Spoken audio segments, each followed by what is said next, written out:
right, that was Danny Rocket with the Chicago Cubs Club 400 podcast theme song.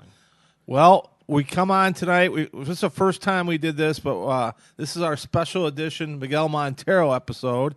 And we recently had our Christmas party. And was that a Christmas party or what? I'll tell you, you've had some great guests that have come out here, obviously. We've talked about a few of them, but they just keep getting better.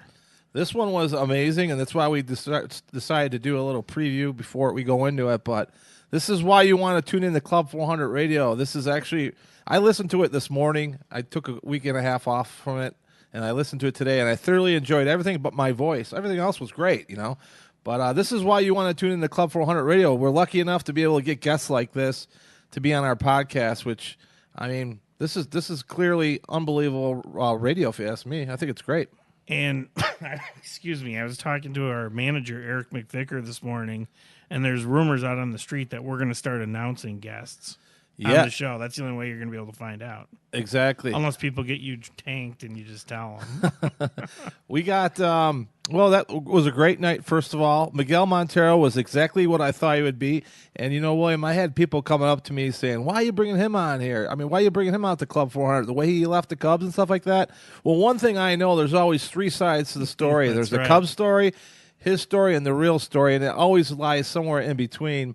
And he's a straight shooter, and that's what I liked about him. And first of all, it's one of the guests that I've had here that, you know, I already want to invite back already. Oh, you know, that was exactly the best thing about it is he was a straight shooter. And you said there's three different types of people or stories, three different stories. I think he told us the actual story. Oh, no, that was the thing. And like, I don't want to spoil anything you were going to hear. And this, by the way, isn't an hour episode, our longest one ever, but it's because there's a lot of good content in here. And the thing about it is, you know, when Miggy left the Cubs, you know, he went out with obviously the controversy, whatever you may call it, and hasn't really, you know, kind of disappeared in the sunset. And this is kind of his first return back to Chicago doing the sports show, then coming back to Club 400. And I believe, you know, he felt the Cub fans' love that night here at Club 400. Yeah, he did. We learned a lot about how he felt about everything about the Cubs that night. And I'll tell you one thing. We're always trying to improve our game. And, you know, I remember when we released the Bob Denier, Gary Matthews episode, and the quality was not really that great. We thought about not releasing it. Well, we're trying to get better, you know, and capturing live audio is a trick. We brought in John, who has helped us out. Johnny B. Shout out to Johnny B. Johnny B. And this is good quality. So it's easy listening wherever you're going on your trip today in your car or at your desk. Yeah, you're going to enjoy yourself with this next hour of Miguel Montero. Let me ask one question before we get rolling here. Did he dog me when we were asking questions? I asked him about what it felt like to catch a no-hitter. And yes. He paused and he said, which one? Right, exactly. I knew he threw two. I was, of course, talking about the one with the Cubs. Well, yeah. With Jake Arrieta. I thought it was classic Miggy. Miggy. He totally dogged me. He got you good. Although he said he didn't even know it was a no-hitter till the ninth because the guy had like 12 walks. Yeah. The bases were loaded every inning. I think that was the first one. Annabelle Sanchez for, was it Florida? Was it Arizona? Wasn't Arizona? it? Yeah, Arizona, okay. Yeah. But, yeah, you're going to hear a lot of great things today. The Christmas party we had with Santa Claus here. We had the modern-day Romeos. Jimmy actually brought his son home from the hospital after complications, dropped his son off, and came over here an hour later, which was crazy. Shout out to Jim and Justin. We got Danny Rocket, who we presented the check from the Ranters and the whole guitar page. Gave him over $2,000 for the guitar. We had... believe it or not, Randall Roadhouse catered the party, and they did a hell of a job. One of our good sponsors. We were just there today, had a hamburger. They also had a magician. Yeah, we had a magician. There's a little bit of everything here, and I'll tell you what, nights like that, you know, when everybody leaves and, you know, we clean up, it was kind of magical that night. And I was so lucky and honored to be able to throw a party like that, and it was honestly in my top 5. That was awesome. And the Q&A, as I mentioned, Eric, my brother, McVicker, listened to the whole Q&A. That tells you how good it was.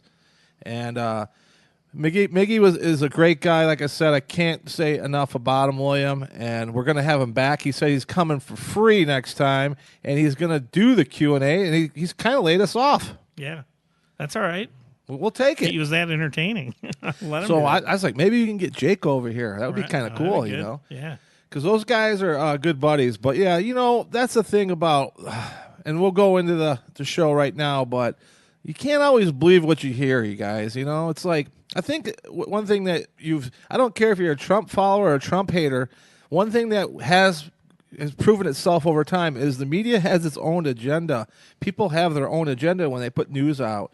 And Miggy is a Cub, man. He always will be a Cub, and you'll find out why he thinks that and why he believes that. Sit back, grab a cold beer, or if you're at work, grab a coffee or a Mountain Dew, and just popcorn would be good for this one too. Get your bucket of popcorn out. Exactly, because you're going to be entertained. And like I said, if you could spread the word about Club 400 Radio, even if you can go on Apple iTunes, leave us, even if you don't believe it, leave us a great review.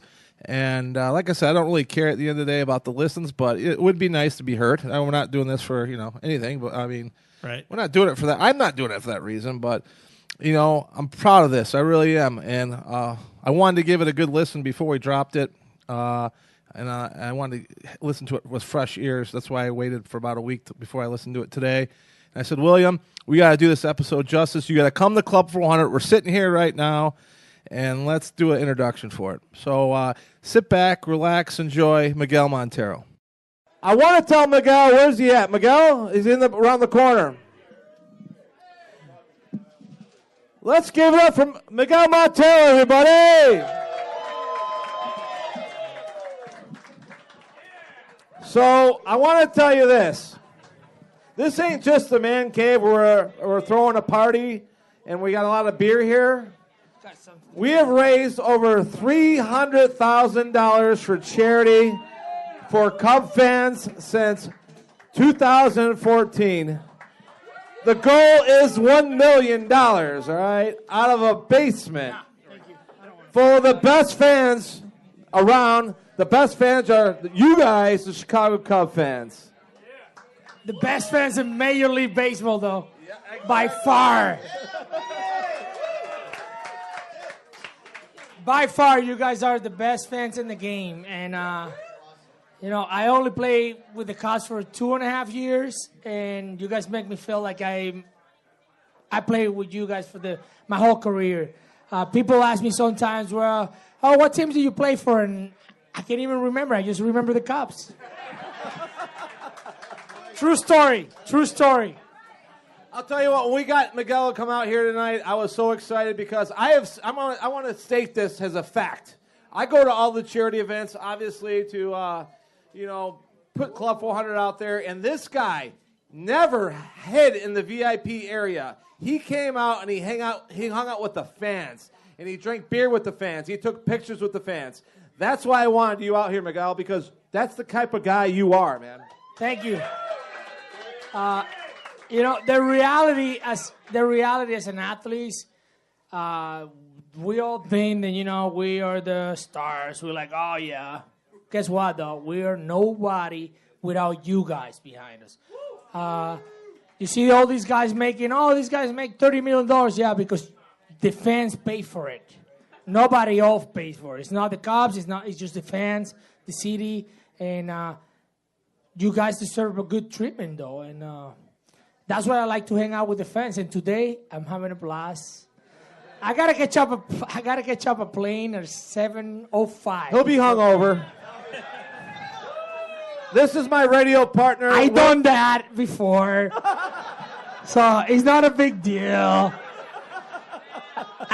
I didn't have to catch a plane before, but I had to catch a game before that. So, and I done it, so it's all good. So, keep the party going. That's right. That's my radio partner right there. We started Club 400 Radio, and it's exactly what you said, Miguel. It's about the fans. The forgotten part of Chicago Cubs baseball is the fans. So the radio show is about the fans.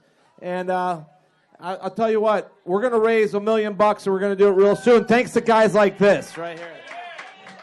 That's right. And I want to pull a Stu McVicker here and try to get a cheap applause from everyone. So you're a 2016 world champion. How's that feel? Yeah. Well, we all are, though. You guys are too, though. We would have done it without you. Seriously. That's right. I mean, in our clubhouse, our talk was, we need to get it done for the city, the town, the state, everybody. So let's go. Let's rock. There's no excuses about we're tired. We're good to go. In reality, did you feel pressure about all the generations of Cub fans for all those years that haven't won and all the pressure we felt? Could you feel that in the clubhouse? It's funny because I live in Arizona and I'm a member on a country club in Arizona where everybody's from Chicago. Okay. So sarcastically, I sign up, try to be a member, and 3 weeks later that I sign up, I got traded to the Cubs. Yeah. I got accepted 2 weeks later. And the waiting list is 3 years. And that's true. That's when it's true. You got to know somebody, though. It's all about knowing someone. And no, I'm dead serious. Like Michael Phelps is a member now, but he waited 3 years. And he's got 23 medals. 23 medals. I wait 3 weeks. Miguel, you've been accepted to our club. Because you got the Cubs jersey now. Yeah. I tell you, Cubs jersey opened the doors in a lot of places. A lot of places. How many meals have you had to buy in Chicago, actually, since you won the World Series? I hope none, but... I tell you honestly, like after I hit the Grand Slam, so I have my whole family. The Grand Slam! Oh! Whoa! I got lucky there, though. I really got lucky, though. I was in 2 strikes, and my mind was like, do not strike out, all right? 0-2 count, do not strike out. Just put it in play, make something happen, get yourself out, but do not strike out. Boom, boom. Oh, man. One of the loudest I've ever heard Wrigley when he hit that Grand Slam, dude. I mean... That doesn't get any better than that. What did you think when you hit it? What were you thinking when you were around the bases? I didn't know. Honestly, I didn't even know what to think. Because when I touched first, I was thinking about the Kirk Gibson thing. And then I'm like, no, that's already used. What do I do? I'm like, whatever, man, just run the bases. Oh, God. I was there, and I'll tell you what, that's one of my... that was like, holy shit, we're going to do this, I mean, that was... And when you look at it, I think it was a turning point, too. I don't want to brag myself, but, next day we lost 1-0. You can hear it, Club 400. Go ahead. Next day we lost 1-0. So we would be 0-2, because guess what? If we would have scored a run there, the Dodgers were going to... They were spiral right now. Oh, we tied the game against Chapman. It was 3-0, and we tied a game against Chapman. Now we got him. Right.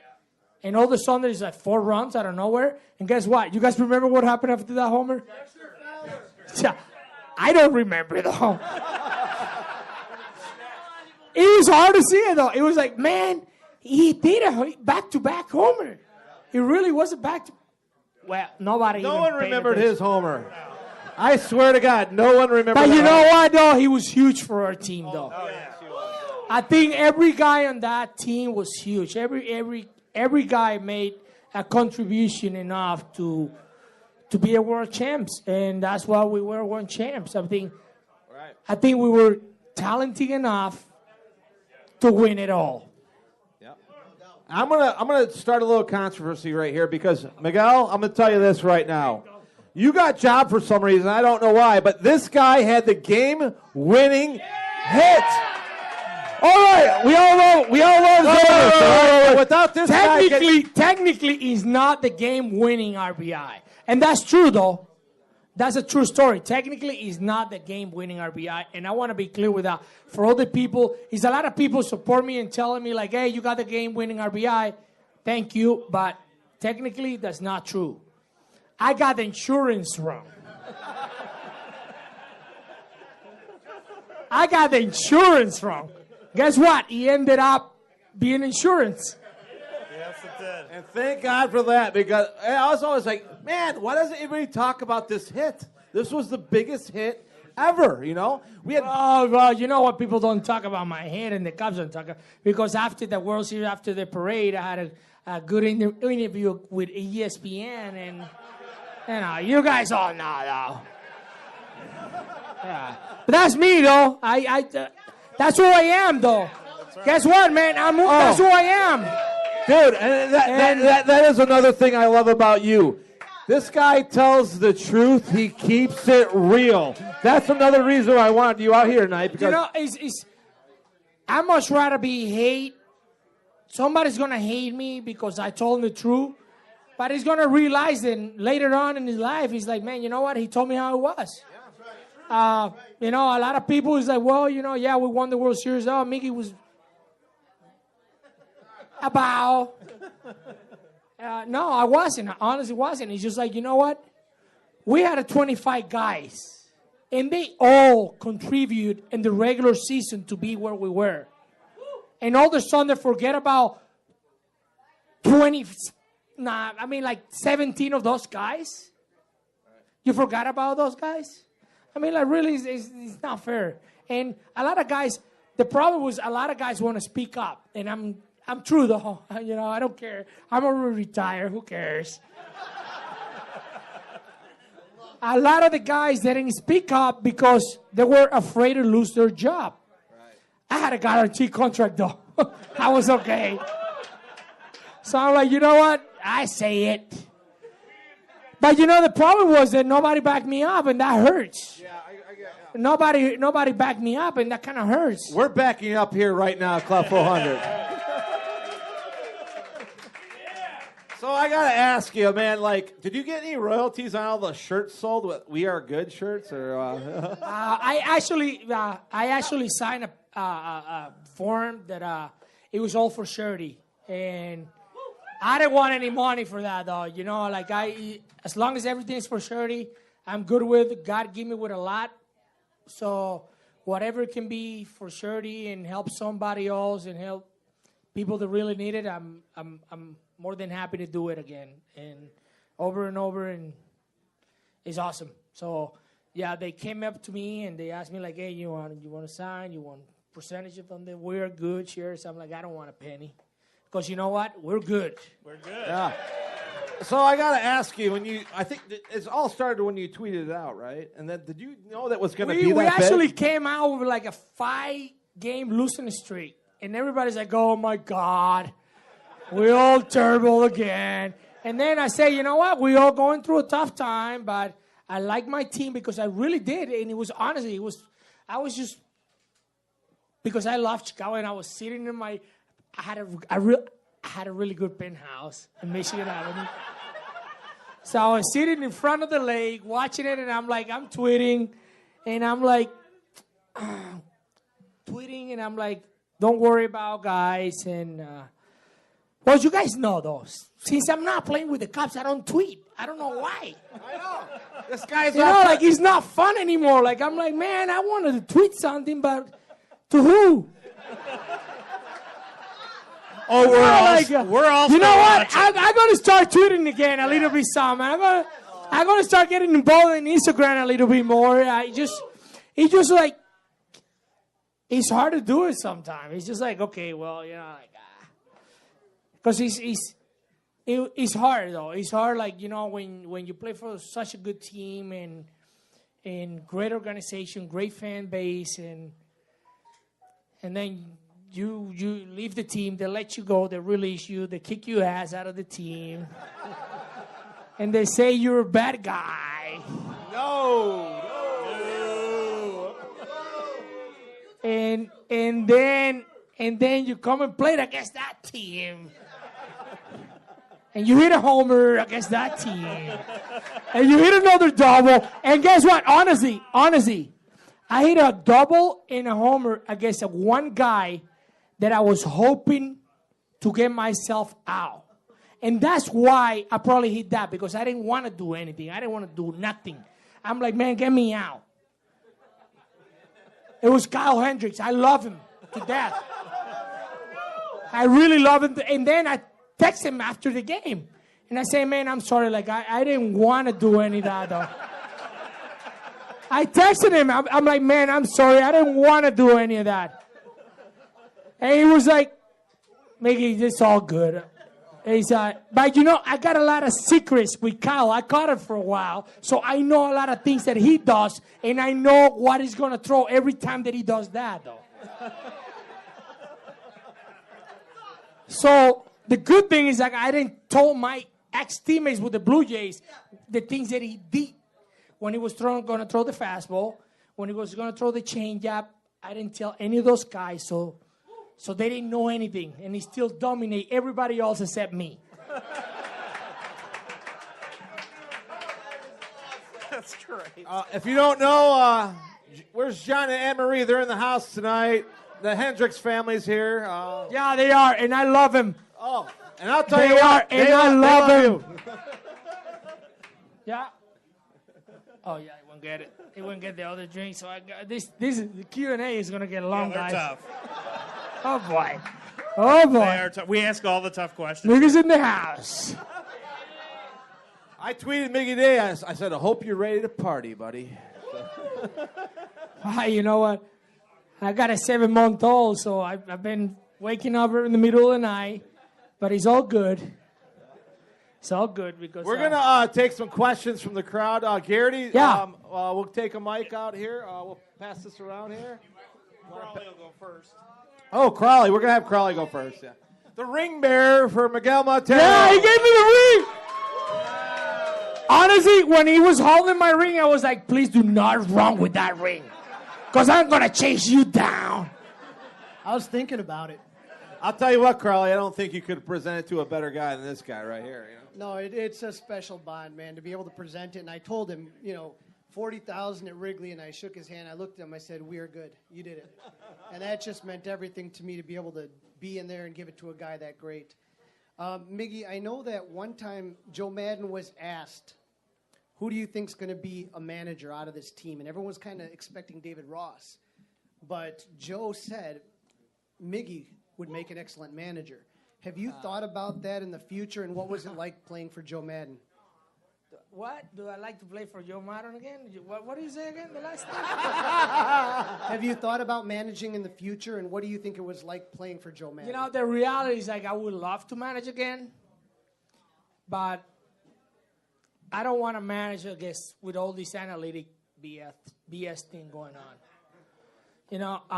If we were to put a good team together on the field and we lose, it's my fault. I don't want to blame the economic guys, like, oh, he plays economic, like he went to study like Harvard economics. Yeah, really? Like, did he run the bases before? No. Oh, because he knows math? What do I care? That's when I would really like to manage a game. Like, you know what? We got a good team on the field. I'm going to run the team. We lose, I take responsibility because it's a good team on the field. If we lost, it's not about a matchup.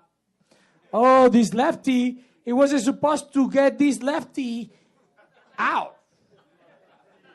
No. Anything can happen in baseball, man. So that's when I probably think about being a manager. I got an offer manager job already, though. I'm sure you did, yeah. And I'm like, man, you want to offer interview job? I'm like, I don't want to interview. I don't even want to go there because you know what? I'm gonna tell you like that. Like I don't want you gigs to come down and tell me the lineup. So why do you want to interview me? Who say Ozzy Guillen? Yeah, exactly. Just like that, though. I'm just not gonna say about Castro. He's a good guy. Fuck that. Castro suck. The communist sucks. That's what Venezuela is the way it is right now because all the communists. That's what he messed it up, though. That's what Ozzy messed it up. But yeah, Ozzy is a good example, though. I love Ozzy, though. I love Ozzy. In fact, he's gonna be our first White Sox player over here, manager at Club 400, because he tells it like it is. That's what I love. Yeah. You like it, good. If you don't, well, so be it. Yeah, right. Exactly. Go ahead. Bob? Miggy, I've got two quick questions. One, the shifts in baseball. I want to know your thoughts about the shifts and the emphasis and all that. And secondly, so many more ball clubs now are de-emphasizing scouts, and they're going to, like you said, analytics. Your thoughts on that as well? Well, first of all, scouts are getting out of the game. Scouts they're not helping anymore because we got computers. We got computers, and computer tells me this guy walked so many times and he hit a homer so many times. So what do I want to scout to know what I got on high school? Guess what, man? Scouts, they know about swings. High school, they throw 85. Big league, they throw 95. So the swing path is different. The swing speed is different. So maybe it's not going to work that well. So scouts, they're not really taken seriously anymore. So they still got scouts because it's something that is tradition to have scouts, but they're not really using it anymore. The other question was what? About the shifts. All the shifts in baseball. Oh, my God. This Jeff. Jeff. You know, the good thing about the Chief was like, every time I see everybody moving to the right side, I told the catcher, I'm like, don't worry, man. I'm going to hit a fly ball. I'm going to hit a fly ball. But, you know, the thing about the Chief is I think it gets on the hitter's head. It's not so much about like, oh, I hit it right where I wanted and it was somebody there. No, I think it gets into the hitter's head so much. Then they try to beat the Chief. Like, okay, I got everybody in my lefty. I got everybody in the right side. I got that wide open hole. I want to beat him. I'm going to hit it over there. And it gets in your head so much, then you ended up just rolling over. And they were like, oh, man, yeah, we were right. It's more like it gets in our head, like in our mind more than anything else. I honestly don't know. Like, it just maybe work. Yeah. But they don't pay for bunt anymore, though. So it's like, why did you bunt? Well, I got on base. We don't care. Well, what if you walk? Oh, yeah, we like walks. Well, it's about the same, except my batting average goes up, though.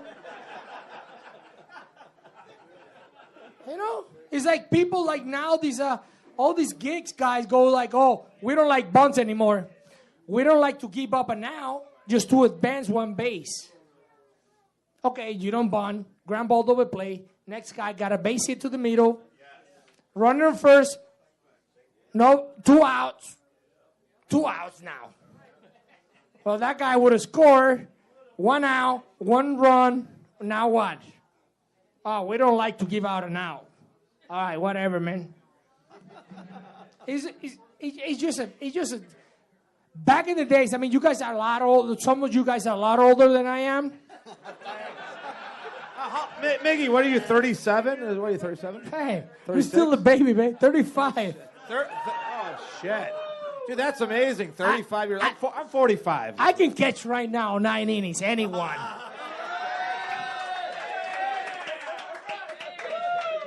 Hey, you know what really made me sad? Honestly, I went to a Giants game as a fan, and they ended up playing extra innings. And then I was like front row right there. They give me a good tickets. I also. And I'm front row right next to the Cubs dugout. And Rizzo come to me. He's like, oh, man, we need you.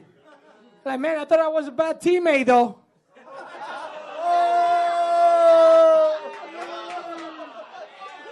Oh, you clutch. I thought I was a bad teammate, though. What do you need me for now? Go hit it. You're the one that started right here. Go hit it. This is why we wanted Miggy here tonight. Yeah. No Hey, you know, it's bullshit. been for me to know when you want to say it.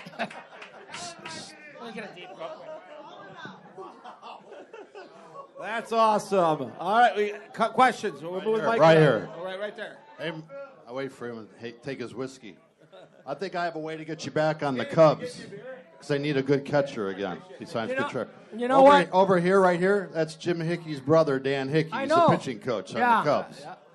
So Jim has taken a lot of heat this year, and they won 95 games, and he was out 2 pitchers, which I think is a crock of crap. But I did want to send this to you. Derek Shelton just sent me. Derek Shelton was the coach on the Blue Jays. You're very well loved in Toronto, too. And he sent this back to me just a second ago. He said, Miggy's a good man. Enjoyed being around him. He can really hit. Tell him I said hello. I can really hit. I knew that every this time. This is from Toronto. I and knew Shelton. that, though. You know what? It's all about psychology. It's about your mind. You know, it's nothing that you can do, though. We can do it all. If your mind is in the right place, you can do it all.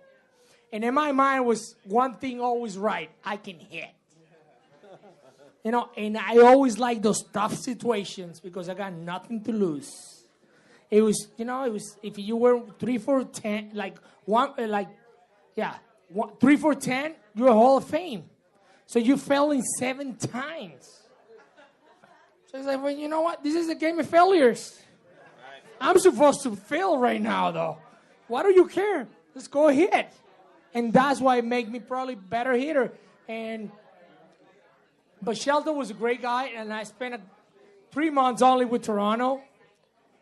But you were talking about his question. I don't want to answer that, though. Because, no, I don't want to say that. He's recording, too, though. I'm not going that far, though. You know what? I probably need 7 more of those drinks to say it, but I'm not going to say it right now. I ask a lot of players this, and I wanted to ask you about how it felt when you got the call to the major leagues. Like, obviously it's something you work for your entire life, and when they said, hey, you're going to the show, I mean, how much did that mean to you as a person? You know, when I signed as a professional baseball player, I had 3 goals. 3 goals. My first goal was learn the language. Second goal was be a good teammate because you know what? If I speak the language, be a good teammate, I can still get a job as a coach, scout, or something. And the third one was always, you know, obviously being a big leaguer. But I didn't really like my chances to be a big leaguer that much because when I came up to the U.S., I saw so much good talent all around. And I'm like, man, I don't know if I can compete with any of these guys. That was a true story, though. But you know what? Growing up, my dad taught me always taught me one thing, and he said, well, he's got 2 nuts. And you got 2 nuts. So let's go for it. So I was there, and I'm like, man, you know, yeah, I know he's got 2 nuts, but I hit the ball 500 feet. And I got 2, but I hit it 375.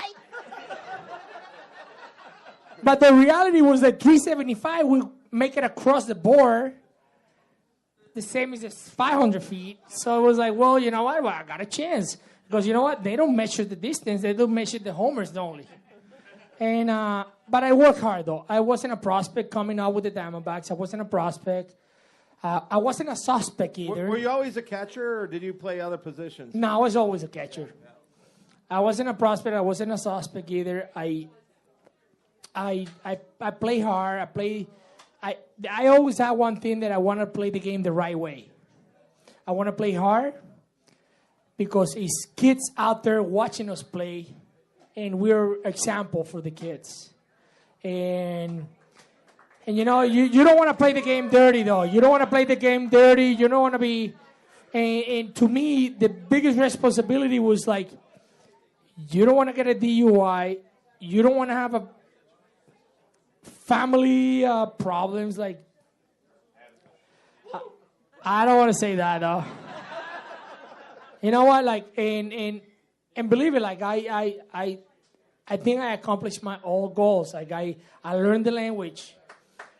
You did. Yeah. I was a good teammate with the Diamondbacks, not with the Cubs. And with the Blue Jays, though. But not with the Cubs, though. So, I accomplished 2.5 out of 3 goals that I had. 2.5. So, with that being said, it was like, but it was the things that I had in mind. I never thought I was going to play it in the big league because I never thought I was good enough to get there. But I work hard, though. I work my butt off every single day. I go home every day crying to my mom. And my dad would take the fun out of my mom. He's like, you want to be a baseball player? Stop crying and be a man. Let's go. And you know what? It was a true story. It was like, you know what? You're right. I wanted to be a baseball player. And, things happen for a reason when you work hard. It worked out pretty good. It worked out great, though. I can't complain. Life is good. He is our 20th Cub player out here, and we always do Q&As, but he's slowly moving to the top of the Q&As. Yeah, a lot of people are so polite, saying the right things all the time. Come on, guys. You don't want to say that. Say what you think, though. That's the problem, man. What was it like catching a no-hitter? My second one?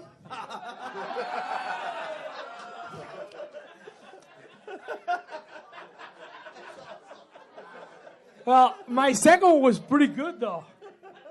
It was a lot easier than my first one. I'll tell you that, though. My first was only 148 pitches and 9 walks. Oh, shit, really? Yeah, so I had bases loaded pretty much the first 3 innings. So I didn't even know it was a no-hitter going because he was full of traffic. The bases were full of traffic every inning.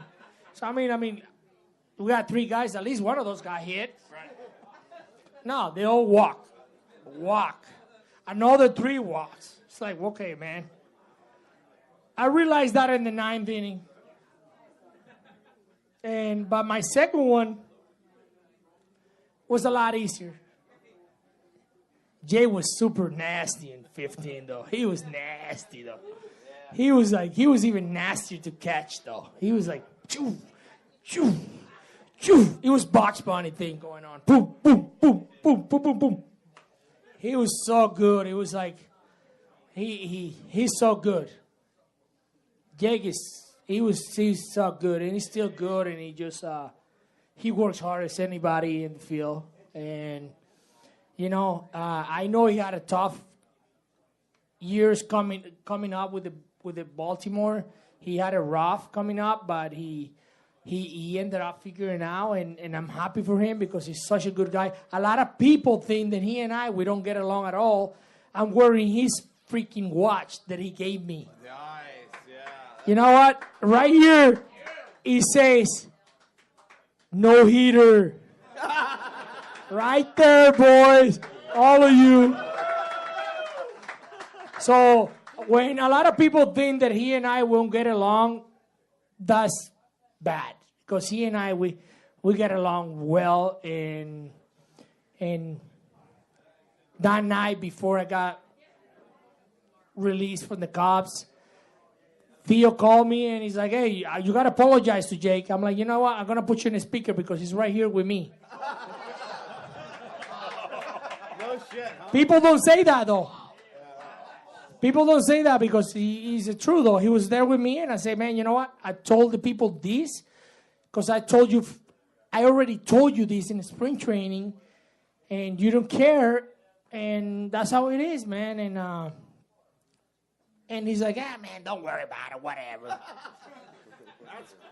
And then the next day, I got the call. He's like, oh, man, we had a talk, and we decided to put you in waiver. I'm like, waiver? Why don't you release me so I can go anywhere I want, though? Oh, no, don't worry. We figure something out. I'm like, yeah, you figure something out. What about myself? Yeah. But But it was hard. It was hard for me, for my family, because we really loved Chicago. We really did love Chicago, and we still love Chicago. And the people here, the fan base, everybody here was great. And I gotta say, like I always say, I'm always honest. I cried a lot though. I'm telling you this, and I'm about to cry because it was hard. It was hard. Because I felt part of Chicago City though. It was such a great place, and it was hard for me when the people say that I was a bad teammate though, and even harder when I came and played here and people just boo me. I was like, gosh, do I regret what I say? Maybe not. I don't know. I really don't know if I regret what I say because I didn't even throw anybody out when I was here the first day, though. Since I got here, I never even throw a guy out. And all of a sudden, they're like, "Oh, we're gonna let you go." It's like, "All right, man." Hey, we love you, buddy. You're awesome. And I love the fan base. I love all of them in Chicago, though. And it's just every time I come here, it just brings good memories, and it brings. And I live in Phoenix, though. I got the Diamondbacks. I played 9 years for the Diamondbacks in the big league. 9. 9 years in the big league with the Diamondbacks. I don't remember a day there, though. I only played 3 with the Cubs, and I remember every single day going into the field. I remember every single day going in the bench and watch my fans and watch everybody else, and they all great. And it was just great, though.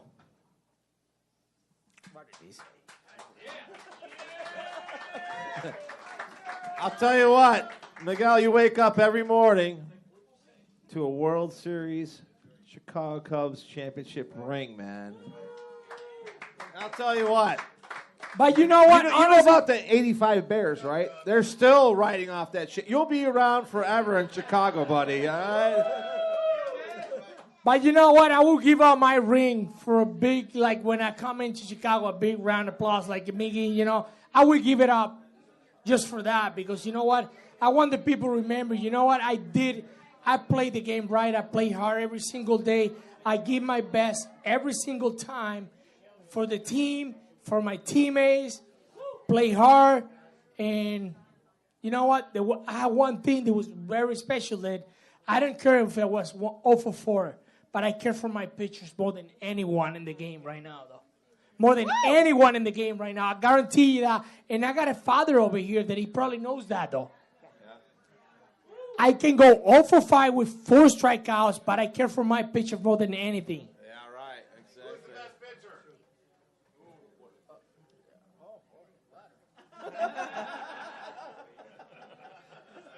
Are you flying the plane tomorrow?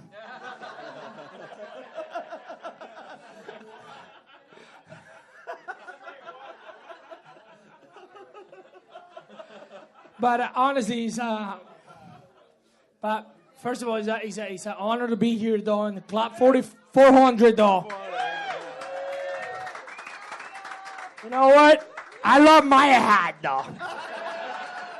And I got to say this. Thank all of you guys to be here. It means a lot to me. Be in front of you guys. I appreciate you guys. For me, it was easy to be here, though. But for you guys, I was never expecting this crowd. And it's awesome. It's awesome that all you guys are here. I appreciate. Thank you all. A lot of people say thank you, but no, forget about me. It's all about you guys. Thank you for your support for the Cubs, and keep supporting the Cubs because you know what? There's a great team, great organization, and they're doing a lot of great teams, and they're going to be great for a long time, man. I don't know if you're going to win another World Series, so no. You'd probably be okay with that, huh? No. I really don't, though. I really, it's funny because when they go in the playoff, like this year in the wild card, I was like, golly, come on, guys. Swing the bat. I was like, so I had three kids, an 8-year-old boy, 7-year-old girl, and he's a baby, a newborn. And he doesn't know anything. He have to watch Daddy on YouTube because he's never watching it live.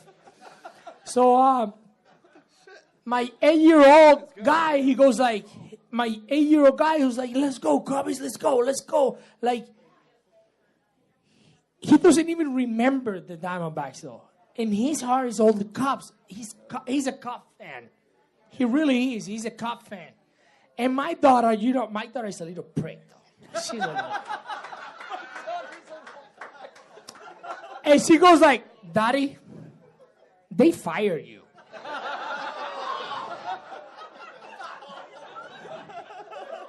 Why do you care for them? And I'm like, Camila, you're right, Camila. But I don't know why I keep following them, though. Like, I want them to win, though. And my son is like, yeah, oh, that's Anthony Rizzo. That's Chris Bryant. That's the other guy. I'm like, come on, man. Chill out, though. The worst part is like I asked my kid, he's like, who's your favorite player? He's like, Chris Bryant. What about Daddy? Well, you're right there. You're in the mix. Come on, man, save it. Who pays the school? Who pays the school, boy? But like I say, man, I want to thank you all. You guys are great fans. And you know what? You guys make me feel in 2.5 years that I was here that I only had one team in my career. Yeah, I was in my career. People ask me like, I feel like I was only a Cubs. Honestly, true story. And like I say, you know, I speak the truth. I speak too much, but I speak the truth, and I say, I felt like I was just a Cubs. I don't remember any other team though that I played. That's unbelievable. Yeah. So it came a guy today with a Washington jersey. Write the number down. I'm like, man, turn it around because I don't remember the number that I wore there, though. I don't remember the number, honestly. Like, I didn't. It's just like, I only remember a 47. And my heart has always been a 47. And you know what? I even know whatever happens with the Cubs, I'm always going to be a Cubs, though. I love the Cubs, and I wish the best to the Cubs. And I just want the Cubs to win every single year, though. You are going to be a part of the Cubs and Chicago forever, buddy, and that's the truth, dude. Thank you. Thank you. I want to thank Brian Schwartz over here. He's owned a family business for a long time, and he's run Schwartz Memorabilia. If you ever need a nice Christmas gift, he's one of the nicest guys in the industry that you ever want to meet. And he's responsible for bringing Miggy out here tonight. So, Schwartz Memorabilia, all right, guys? And don't hesitate to buy from that guy. He's awesome. So, hey, I want to thank Joe, though, for bringing me out here, though. Joe, you're doing a shot of Jaeger with me before we leave tonight, all right? Joe, thank you for bringing me out here, man. Oh, dude, it's been an honor and a privilege to have you out here. Brian did a lot of them. We did a lot of things together. I was trying to Twitter you up to say, hey, we want to get you to Club 4. I could not get a hold of you. And then I knew Brian. They didn't give you my number, though? No. Oh, my God. They're such a pros, though. They're such a pros, though. But now you are a part of Club 400 alumni, and we want you back again one day. I'll tell you what, if there's one guy I want back, it's this guy. Hey, you know what? Next time, you're going to bring another player. Yes. I'm going to be the one doing the Q&A, though. Because I want to hear the true story. Stu, I'm sure we'll gladly hand over the mics for that. Hey, we had CJ over here, CJ Edwards, awesome guy. He's awesome. He's a good kid, great kid, though. He's awesome. My sister came from Venezuela like 2 years ago, and my sister babysit for them, so he was super nice to her, though. So we like him, though. No, I'm kidding, but like he's such a nice guy, though. I like him, And he's super nasty, too, though. Oh, yeah? He had that cut 97 with a 12-6 hammer. Oh, my God. He's good, though. He's a good kid, though. And he only weighed 130 pounds. Gary, you going to queue up Go Cubs Go or what? We'll take one more good question. We got to end it off. Oh, we'll take two more, okay? If we're good. Okay. A couple more. Hey, he's got to leave at 6 a.m. on a flight, and I want him hungover, okay? Hey, don't worry about me, though. Don't worry about me.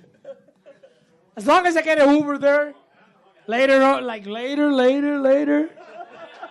I'm good, man. You want her to go first? No, go ahead. You know, you're one of my favorite players.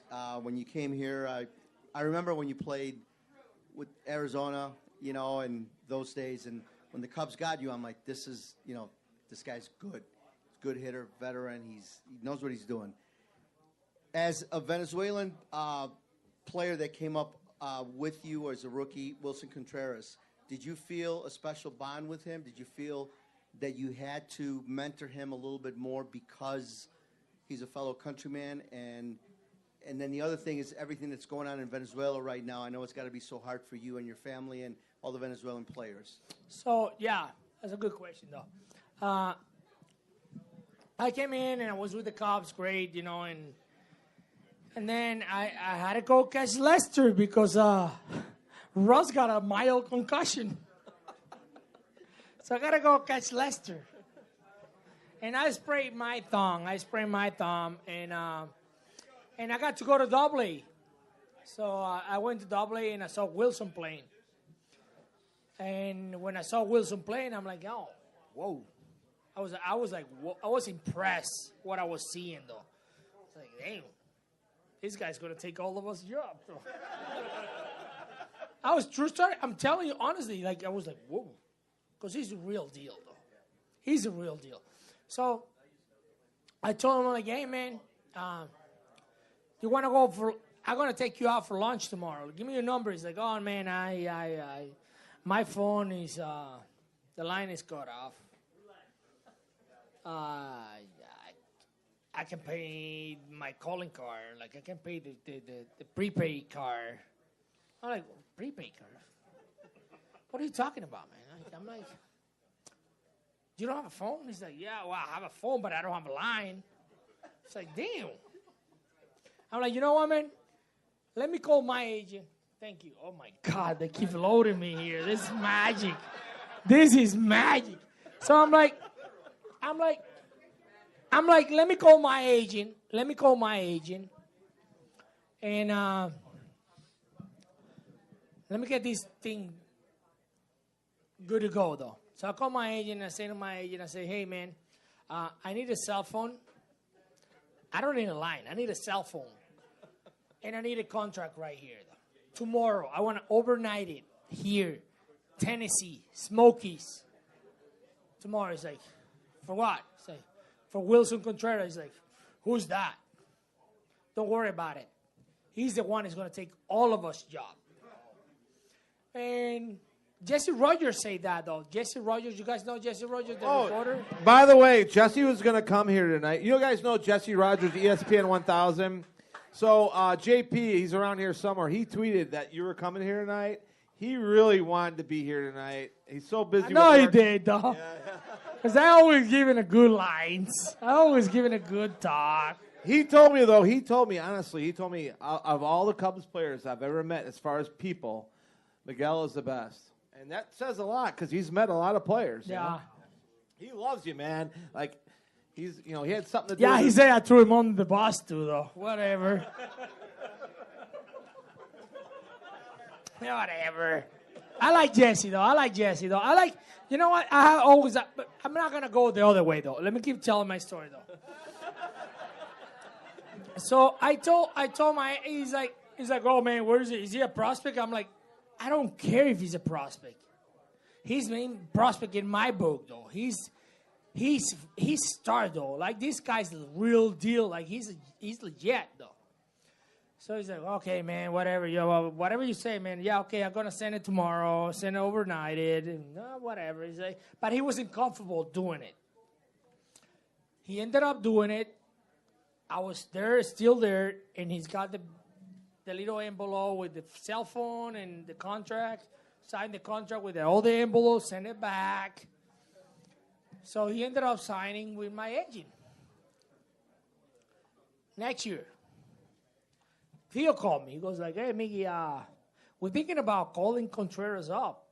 Because he was like, because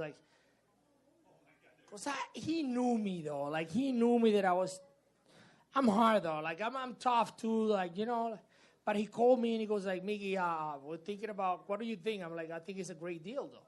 I told him straight honestly, like, the bottom of my heart, I'm telling you, like, in front of you guys, I say, I think it's a good deal because he's going to make our team better. Because guess what, though? Russ and I, we suck, though. This guy's a real fucking deal, though.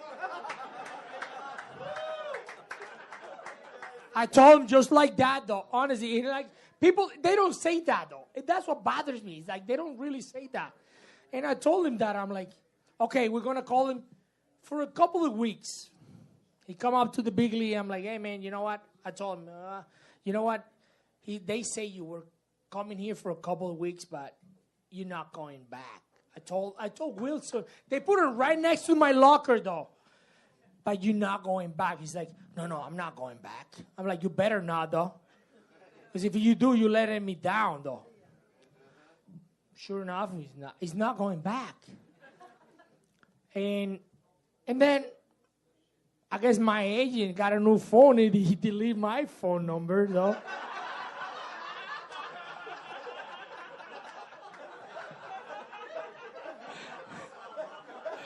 He never called me again. You know what? It's okay, though. You know what? Because you know what? I already paid him. He knew I wasn't going to pay him no more. Like, oh, this guy, you know, like, he's already banged up. He's already like, oh, crap. Like, so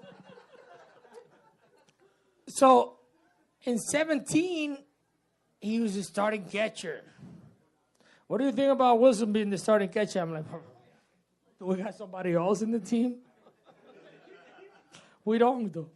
So he made my backup role in 17. In 16, not too much because 16 we got David Ross and nobody else. So it was hard for me when we got 180 career hitting batting average against me. And then they're like, oh, well, am I a backup? Or I'm like, what am I, though? That was tough for me, though. Nobody ever told me anything. That's what, like, oh, Miggy, you know, he's complaining about. He's like, well, nobody told me what's my role is. So, you know, when you come from an all-star, catching every day, and then all of a sudden you're benching. But nobody told you anything. You're like, okay, man, where am I? What am I? Give me a guidance, though. But Willson, he ended up with my agent. He's still with well, not my agent because I got my own company now. Yeah. So, but I'm happy for him because I know he's gonna be great. And in 17, I always talked to him. It was times at the beginning of the season before I was let go. I remember calling him on the side, and it was right after I showered. I remember like now though, and I say, hey, man, what's going on with your mind? What's in your mind? Oh no, I'm good. I'm like, no, you're not good, man. You think because I got 2 hits today, I'm gonna take your job? I don't want that job because I really didn't want that job. In 17, I didn't want that job. I can't catch every day anymore. I knew that. My body knows that, though. You're the catcher. You're the Cubs catcher. So stop competing against me. You are a guy, though. We're counting on you, though. I told him that straight up, though. And he's like, oh, man, you know, thank you. Thank you for letting me know that. Like, I want you to go 4 for 4 every single day so I don't have to play and I get my check without even work. So he kind of cooled off a little bit there. And then the next day I was playing. He knew I was playing the next day. And I got a couple hits. And then Joe takes me out in the 8th and put Willson in.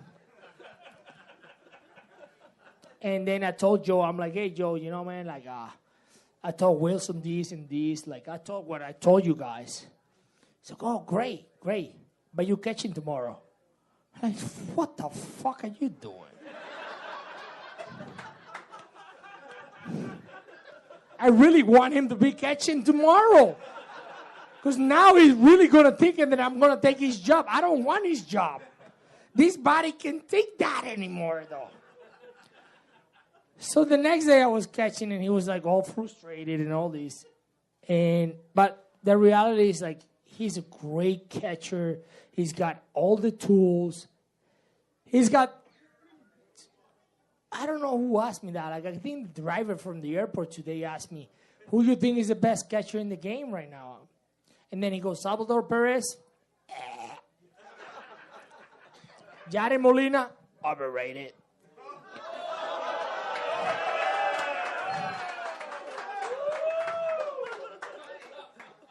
Buster Posey, yeah, he's right there, though. He's like, so who do you think then? And I say to him, honestly, like I say, though, like you guys, straight up, I say, you know what? There is no one catcher in the big league, not in the National League, in the big league, they got the tools that Willson Contreras has. He can do it all. He can hit, he can catch, he can throw, he can do it all. But it's all about here, though. He's got the tools. He needs the number one tool right now, though. But he's young. He's going to mature to it. He's going to get there. And I love Willson, though. I really love Willson, and I enjoy watching him catch, and I enjoy watching him hit and play the game because I think he's great. And as soon as I left, I think he got a little relief, though. Like, okay, I got no competition now. And he went off, though. He went off. He was like homer after homers. I don't think he even got a hit. He was all homers and doubles and homers and doubles. But you know what I'm saying is like the Cubs teams that got everything to be a World Series champs again. You know what pissed me off?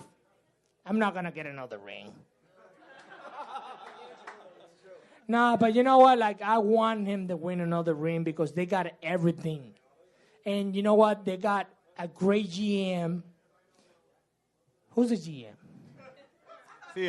Theo, right, yeah.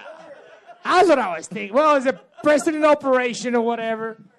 But you know what? They got a good GM. Flanagan, get some shots over here right now, some rumplements. We need a tray over here. But Theo is a great guy. He's got an amazing personality, and he cares for every player. And not only the players, though. He cares for our family in the game, though, which is very, very important. And he does a great job doing that, taking care of the families. And that's why it probably was hard for me to leave this organization because the family was so comfortable. The family loved every single minute here. And I'm going to miss the Cubs forever, though. I'm really going to miss the Cubs forever because I don't remember other organization. You don't have to miss us, man. We're around, all right? You are part of Chicago Cubs lore forever, buddy. Thank you. It means a lot, though. Patty, I want to get Patty's question over there. She forgot. What? Oh, she forgot her question? She forgot the question. Patty was drinking all day, by the way, Miguel. She's been drinking since 2 o'clock. I'm surprised. I've been signing from 10:30, though. Come on. I got you beat. Anywho, so I was just wondering, out of all the battery mates that you've had, which that's a lot with all the teams that you've played, which has been the nastiest that you've ever seen? And I just want to say thank you. I was at an event like 4 years ago, and I asked you to take a picture with me, and you're like, I'll be right back. Don't worry, I won't forget you. And you didn't. And not a lot of no, you I didn't. got back, right? You got back, and we took the coolest Awesome. picture together. And there's not a lot of players that do that. They're just like, yeah, I'll be right back, and they don't give a rat's ass. So you are cool for that. You were very nice to me, and thank you for that. Thank you. But what battery mate was cool? I mean, what made you like say, "Oh my God, that's ridiculous"? You know, I was lucky enough to have a good pitchers. Oh yeah. I was lucky enough to be the personal catchers of a good pitchers, all Hall of Fame pitchers. Yeah, Let me put it that way, though. Hall of Fame, Yeah. not a good pitchers, Hall of Fame, and I just care for my pitchers. That was the only good thing that I had right. And I had a manager in the minor league that always taught me, like, hey, you know what? Your number one priority is catch. The number two priority is catch. Number three is keep catching. So I was like, when it's about hitting, he's like, it's never about hitting for a catcher. I was like, wow. You know, and I got to the Cubs. Well, I was with the Diamondbacks, and I had to catch Livan Hernandez. MVP 1988, right? 97? 98, the Marlins? Oh, boy. I would never back down. Cheers. Hey. Charlie, get over Hey, you know what? First of all, I want to thank him for having me in his man cave, though. Oh, yeah. I really do want to thank you for having me here, though. Yeah, you do it. Cheers. Oh, boy. Cheers. Tequila. Oh, boy. Nice. That was a menthol. So, yeah. I'm glad you recognize it. So, let's give him a round of applause for this guy, though. Please. This guy, he knows how to throw a party, though. He really knows how to throw a party, though. Dude, I'll tell you what. I was so excited to get him here. I was telling Eric, my brother, and Eric, actually, he's been watching the Q&A, which is unbelievable because he usually doesn't, but... I didn't know he had the attention You know, span. every player that comes here, they're so polite and they say the right things all the time. People try to hear the right things, right? Come on, guys. Come on, guys. Stop saying the right things, man. Say what you think. I'm going to give Brian Schwartz a hangover tomorrow. I think that's my goal. Joe, we're doing a shot before you leave, and I got a car. he needs to go one, home, though. Okay? He's got a migraine going on, Oh, though. come on, dude. We need to kill that, though. Tequila. All right, your favorite drink, and then this is how we're going to end this. Your favorite drink. If you're at a bar, what do you order? A Bud Light or... A what? Bud Light and what? What's your favorite go-to drink? If you're like, I'm gonna go out and tear it up tonight. What are you drinking? I always drink scotch, though. Yeah. You know, a lot of people say, like, I actually hang out with a lot of baseball players. They're like, oh, give me a Blue Label. I'm like, come on, guys. Blue Label is at $900 a bottle. Black Label is at $300 a bottle. After the first one, they all taste the same. Why do you want to spend so much money on it, though? Yeah, and then 5 years later, oh, they're bankrupt. Like, they're broke. Yeah, with the Blue Label, man, got you there, though. Let's give it up for Miguel Montero. Thank you, guys. Thank you. Hey, thank you. Thank you all, guys. Thank you. It's been a pleasure. It's been a pleasure. Thank you. Hey, everybody. It's me, Danny Rocket. And, well, the gift you gave me, the beautiful, wonderful, I'll never be able to say thanks enough gift you gave me, it's here. I bought it. Thank you for this beautiful Breed Love guitar. I wasn't even expecting to buy a Breed Love, but I don't know, talk to me about it sometime. I'll tell you why I chose this one. But it's beautiful, and I love it so much. And the first song I wrote on it is a song called Thank You, and it's to thank you all for this guitar. So here it goes. I want to thank you for your generosity. Thank you for what you did for me. Thank you for the new guitar, and thanks for being who you are. Thanks for being a good friend. I only see clear skies ahead. No one can do it on their own. Nobody has yet to do it on their own. Thank you for everything you do. Thank you. The world would suck without you.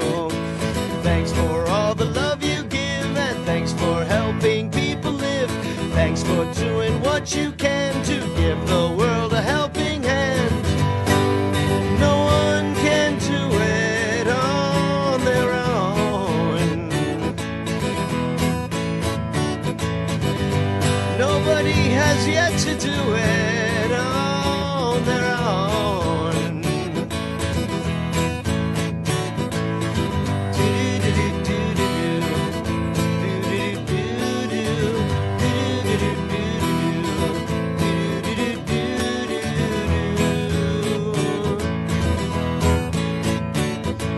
Thank you for showing me your love. Thank you for cheering on the Cubs. I'll see you at the baseball park at 1:20 or after dark. We'll sit and drink a couple beers and stand and sing and scream and cheer. We're Chicago's amazing fans, rocking in Wrigley's hollow stands. Win the game and finish strong, and raise the flag and sing the song. No one can do it on their own. Nobody has yet to do it on their own. So I want to thank you. I want to thank you, yeah, yeah. Thank you. Thank you, yeah, yeah. Thank you. Thank you, yeah, yeah.